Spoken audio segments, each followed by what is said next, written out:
যখনই ঘুমাইতে যাব উজু করতে হবে না, জায়নামাজ বিছাইতে হবে না, জায়নামাজ বিছাইতে হবে না।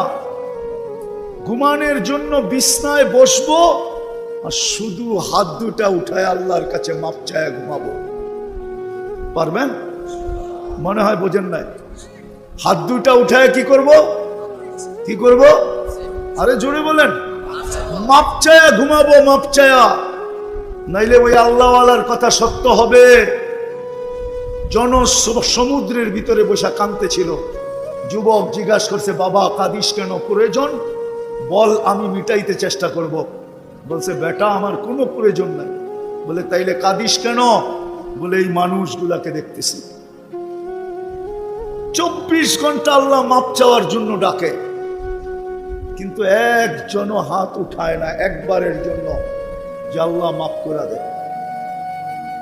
24 ঘন্টা কিন্তু মাফ করার জন্য ডাকতেছে। এখন তো প্রথম আকাশে এসে ডাকতেছে, সমস্ত নিয়মকে ভঙ্গ করে ডাকতেছে। দুনিয়ালাদের নিয়ম হলো আসামিকে তালাশ করে ধরা, হ্যান্ডকাপ পরানো, বেড়ি পরানো, জেল জরিমানা করা, ফাঁসির কাস্টে ঝুলানো। আর আল্লাহ এখন দুনিয়ার সমস্ত গুনাহগারকে ডাকতেছে, সমস্ত পাপীদেরকে ডাকতেছে, সমস্ত আসামি আর মুজরিমদেরকে ডাকতেছে। হাল মিন মুস্তাগফির ফাগফির আলা, কে আসিস? হাত উঠাবি, আমি মাফ করে দেব। আল্লাহওয়ালা বলে, বেটা কাঁদতেছি এই জন্য জনসমুদ্র দেখা যে 24 ঘন্টা মাফের জন্য ডাকে, কেউ হাত উঠায় না। বলছে, শেষ বাবা? বলছে, না। বলে, যখন কবরস্থানে যাই তো চোখে দেখি কবরের ভিতরে সবাই মাপ চাইতেছে, কিন্তু আল্লাহ একবারও ফিরা তাকায় না। এই জন্য পায়ে হাত দিয়া বলি, আসেন অভ্যাস করি, যখনই ঘুমাইতে যাব শুধু হাত দুটা উঠায় ঘুমাবো।